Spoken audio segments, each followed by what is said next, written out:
Steve. How Hi, are you? I'm great. How are you? I'm very chilled out. This is a very lovely space. So compared to the rest of this event, it's very quiet and chilled in here. It's beautiful. This is an old studio inside the Funk House, and not sure what they recorded here.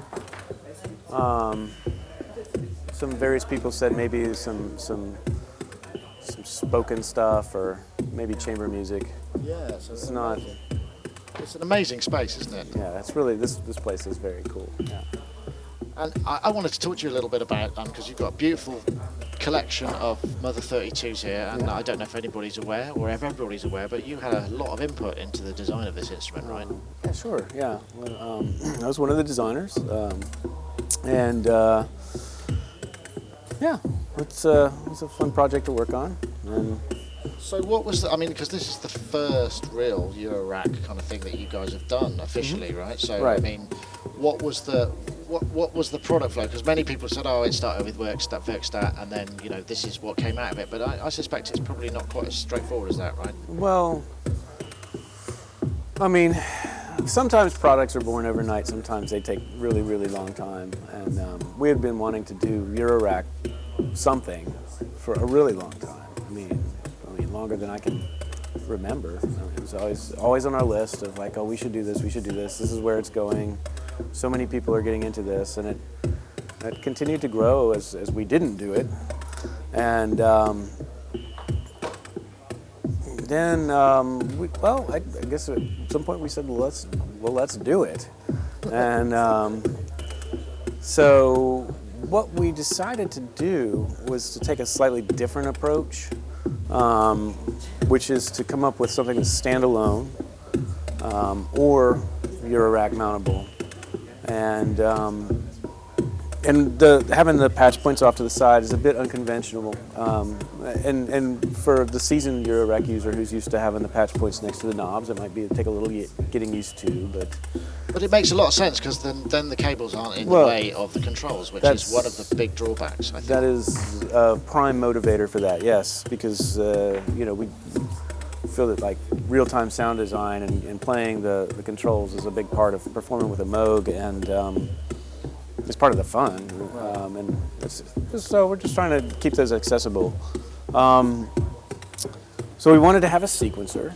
We wanted to have it be semi-modular. We wanted it to make sound without having to patch it. So like if this was somebody who's new to modular comes to this instrument, they get it out of the box, they can plug it in, and they can immediately make some sounds without knowing what to do. So I think that's an important part. There's a little bit of instant gratification there. So one thing I am curious about, because there's two differences. I mean, obviously there's the oscillator's quite simplified for a Moog because of the twin wave, and also the filter is, while it's classic ladder, doesn't sound like it's got the kind of drive thing going on as much as Moog. We scaled that back a little bit. I had actually the original prototype. It overdrove all the time. And we decided on a single oscillator synth that wasn't really what you wanted. It's kind of, you get one sound basically. And so we backed it off. It still does actually overdrive a little bit. If you really study it, it's got a little bit of clipping. It's not perfectly clean. If you want to get it clean, you can do that by attenuating the sound source. There's ways of doing that, with the mix control and whatnot. But so we voiced it the way we voiced it because that's. Well, that asks the question: you can get it cleaner. Can you get it more driven? I couldn't figure out a path. How would one do that? Well, one way you might want to do it, you would need some means of amplification. Okay. But you can push harder stuff in. Yeah. You can push more into the filter. Yeah, you can absolutely push more filter. You simply have to put it into this input here, the external audio input. So the signals going in there are 10 volts peak to peak, but then they, to go into the filter, they get chopped down very, very much. Right. But you simply add to it, so. You could have probably, if you wanted to, crammed it into maybe 2/3 of the space or half the space and made it really sort of that tight Eurorack little knobs thing. Yeah, we could. Yeah, I mean, there would be some challenges associated with that, but it wouldn't be. it wouldn't be as fun to play. And that's a big part of what we do at Moog is we do have kind of, if you look at all our stuff, it tends to be fairly expansive, but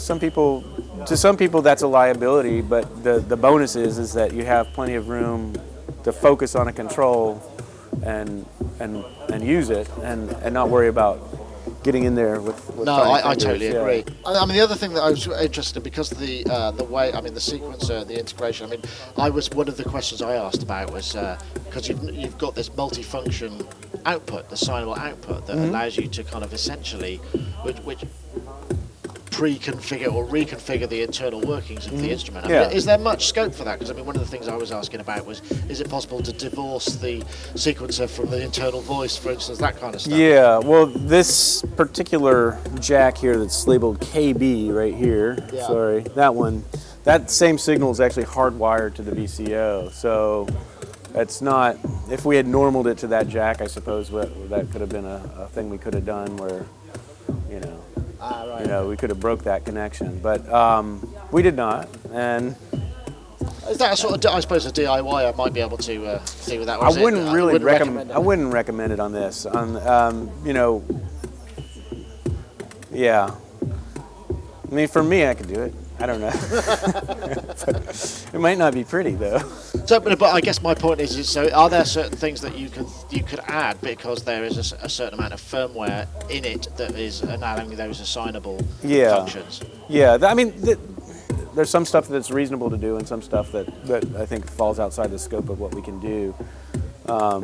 Just based on the processor that's in there to run the sequencer, it's not that big. There's not that much memory, so.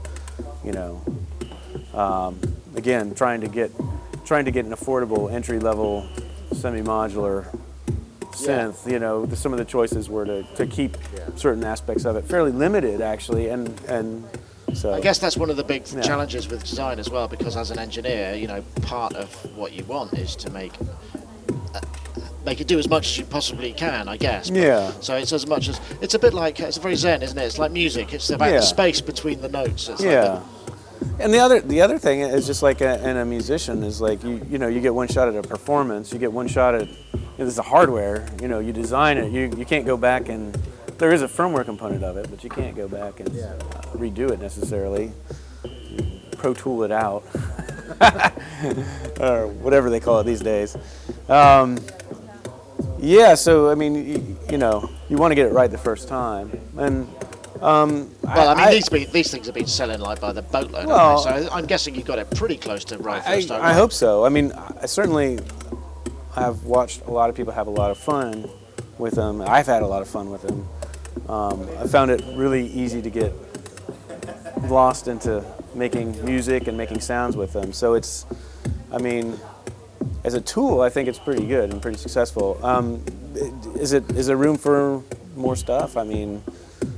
It's always, you can always ask for more. I guess the other thing is, because of the when I did a review of it, I was finding, I was thinking, actually I can route this to this and this and this, and then you figure out this. How much of that stuff is undiscovered from your point of view? Because, obviously you made the thing and you came up with it, and do you kind of pretty much think does anything surprise you that you could do with it that you... Oh, there are some surprises. There's a few surprises that I don't remember how I got there and I don't know how to get back. There's a funny way to get kind of a hard sync sound using the linear FM and LFO in the mixer that I figured out at one point and haven't been able to get back there. That was a cool one.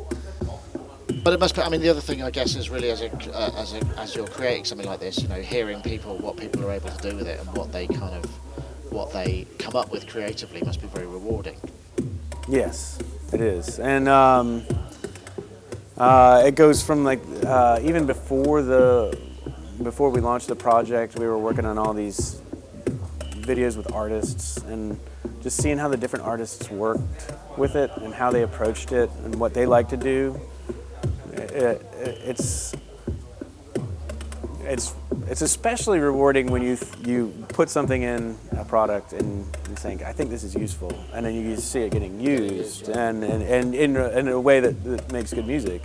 So that part is really rewarding. But yeah, I have a feeling that I don't know. This is the sequencer, for instance, is a thing where there's a lot to be discovered in it by a lot of people, and I'm expecting that some of the tricks, like using the reset live and the hold live, adding accents, adding ratcheting live, things that make the sequences breathe and have variation. I'm hoping that is something that people really discover and take advantage of, because it's one of my favorite things about the sequencer is that it doesn't have to just keep repeating like these guys are repeating. If you actually play it as an instrument, there's quite a bit of cool performance aspects to it, and then even like with the patching and having you can clock it from any source, any clock source, and so it doesn't have to be regular times or things like that. I mean, the nice thing about when you put the patch points on a product is that you're really opening up the space that you can play in. You're really and you can't possibly imagine all the stuff. One person, like I couldn't imagine all the stuff that somebody might want to do this. There are so many things lurking in there that who knows, Absolutely. Yeah. So. Well, I mean, it's like I say, it's been it continues to be a very successful product for Moog. I mean, is there something that other than the name on it, what is it about something like this that makes a Moog, even when it's something that's ostensibly a simpler voice structure like this? A few things. A big thing for me is the sound of the bass. The circuits that we make and the way we voice them, they make a bass that's really there. I mean, in fact, if you're mixing it with other instruments, you have to be very cognizant of that, because sometimes it can take up too much space. It's better to take away than have to add, in my opinion. But it also gives you this kind of belly feel. I don't know how to describe it. All my friends over the course of many years would talk about music and how it makes you feel and how you get this kind of sound, or get this thing in your belly when something is really awesome and pleasing. And I have found that our instruments consistently deliver that, and it's something that I'm kind of honored to be a part of, because it all comes from the work that Bob did and studying it and learning from masters. So. Absolutely. Yeah. Steve, thank you very much. Yeah, thanks. Appreciate it.